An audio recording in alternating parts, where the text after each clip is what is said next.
Welcome. If this is your first time on my channel, my About page explains what this channel is all about. One of my favorite things to think about is fun contrasts and comparisons. Not to be confused with competing competition, which I don't like. When I say fun contrasts and comparisons, I simply mean thinking about the similarities and differences between things that capture my interest. So there are no winners or losers, it's not about one being better than the other. They are all equally great. My favorite hairstyle is the curtain style, where the center of the hair is pushed back, and the bangs come down on the sides, either down on top of the eyebrows, or down the face, as is the case if someone has long hair, and doesn't cut their bangs.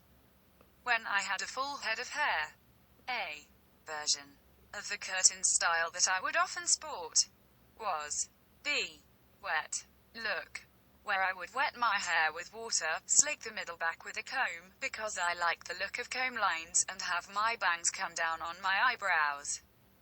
Now, my headwear provides me with this curtain style. The contrast is that hair grows from the body and is made of keratin, while my headwear is a piece of technology that is made of fabric, rather than keratin. The comparison is that both hair and my headwear go up in the middle and the bangs come down on the sides, and both have lines. Comb lines for the hair, and lines on the surface of the headwear as a result of its construction. I also like the look of my headwear when it gets wet, like after dunking my head under water in a swimming pool, for example.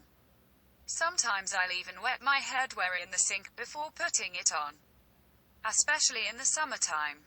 I'll provide a link to images of the curtains hairstyle in the description below.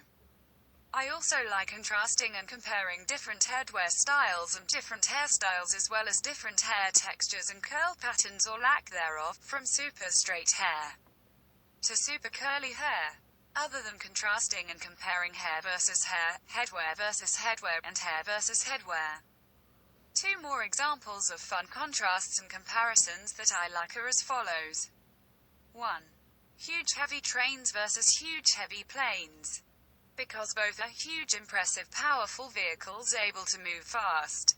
I enjoy watching trains, especially at railroad crossings, and airplanes, especially while taking off and landing at the airport, because that way I get to see them up close in person. I wish I could see the largest plane in the world on the ground at a railroad crossing together with the largest train in the world. That way I would get to see the train and the plane right beside each other, especially if I could see it in person. The closest to this that I've seen is in the video game Grand Theft Auto, so I'll include a link to that video in the description below. And 2. The fun contrast and comparison between bears, big cats, and great apes of equal weight hanging out with each other as friends. All of them are strong, agile, and have good use of their forelimbs, but are each built differently. I have a cool fantasy where I imagine 3 martial artists each weighing 200 pounds are about to beat me up. But then a bear, a big cat, and a great ape, each also weighing 200 pounds, show up and defend me from the martial artists. The closest to seeing these animals together is in a video of 3 adult friends that grew up together, and just happen to be a lion, a tiger, and a bear. Oh my. No great ape, unfortunately. I'll also include a link to that video in the description below. Thanks for watching, until the next video.